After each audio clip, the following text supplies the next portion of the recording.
Marcus had dreamed of this moment for years. His first day at Sterling and Cross, the most prestigious law firm in the city, where black faces were rare and success stories even rarer.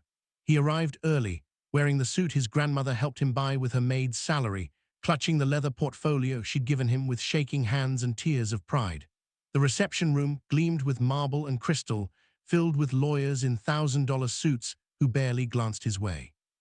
Then Richard Sterling walked in, the managing partner, the man whose approval could make or break careers, whose reputation for ruthlessness was legendary.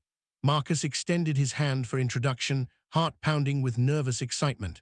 Sterling looked past it, his eyes cold and assessing, and said loudly enough for everyone to hear, "You're the diversity hire." The room went silent. Marcus felt his face burn as Sterling circled him like a predator, commenting on lowered standards and checkbox hires, each word landing like a physical blow.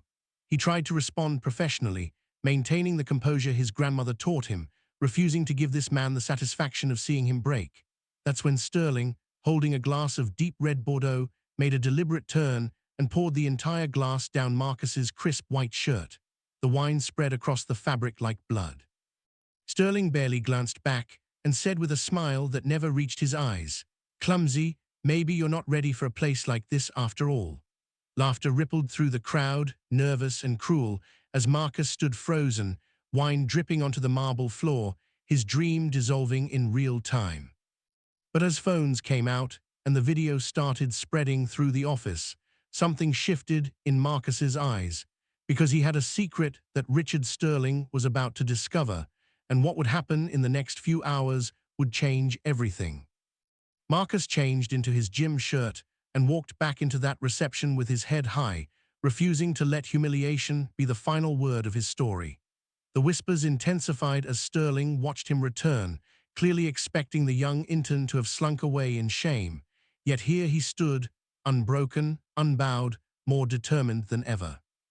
The next morning Marcus arrived at 5 a.m. before anyone else, diving into research assignments meant to take interns weeks, producing work so thorough that senior partner Patricia Vance stopped him in the hallway to ask who had helped him. No one had helped him. This was pure brilliance born from years of fighting for every opportunity. But Sterling was watching too, and when Marcus presented research in an afternoon meeting that contradicted Sterling's strategy, proving the older man's approach would expose the firm to massive liability, something dangerous flickered in Sterling's eyes. He was being outworked and outsmarted by the intern he'd tried to destroy, and that humiliation burned deeper than anything Marcus had felt. The attacks became systematic after that. Impossible deadlines, contradictory instructions, racist jokes, disguised as humor about Marcus's neighborhood and his supposedly aggressive tone when he was merely confident. Sarah Chen, a junior associate, began documenting everything in secret, taking notes and saving emails because she'd seen Sterling destroy others who didn't fit his mold. Then Sterling assigned Marcus to handle documents for the firm's biggest merger, menial work meant to keep him invisible and irrelevant. But buried in those files at midnight, Marcus found something that made his hands tremble, evidence of Sterling's financial fraud spanning years, irregularities that could mean disbarment, perhaps even prison. The next morning, Marcus was summoned to Sterling's office, where two security guards stood like sentries, and Sterling smiled with cruel victory, saying the words, "You're fired." But Marcus slowly placed a folder on the desk and said quietly, "You might want to look at this first."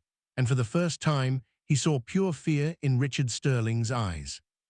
The folder sat between them like a loaded gun as Sterling's face drained of color, his fingers trembling through pages of transaction records, fraudulent billing statements, millions of dollars stolen over a decade that he thought he'd buried forever. "Where did you get this?" Sterling whispered, and Marcus explained calmly that copies were secured, shared with people who would release everything if anything happened to him, watching the predator realize he'd become prey. But Marcus didn't want money or Sterling's position. He wanted something that would hurt a man like Sterling far more: accountability, confession, consequences that couldn't be bought or buried. Sterling laughed bitterly, calculating whether Marcus could be discredited or paid off, until Marcus said he'd already spoken with Patricia Vance, the one partner whose ethics were unshakable, and Sterling's world collapsed. The emergency board meeting was excruciating as Sterling confessed to partners who trusted him, as investigations unfolded and clients sued, and the Bar Association moved toward disbarment. Marcus faced backlash too. Some partners blamed him for the scandal. Conservative media painted him as an opportunist. Threatening messages piled up, making him question everything. Yet Sarah Chen and others came forward with documentation of Sterling's years of harassment, and the pattern could no longer be denied. 6 months later, Marcus stood before law school graduates, holding up the wine-stained shirt he'd kept as a reminder, telling them that justice isn't one victory, but a continuous, exhausting commitment. Richard Sterling was disbarred and faces criminal charges, he said, but this happens every day to people without leverage or witnesses or stamina for the fight.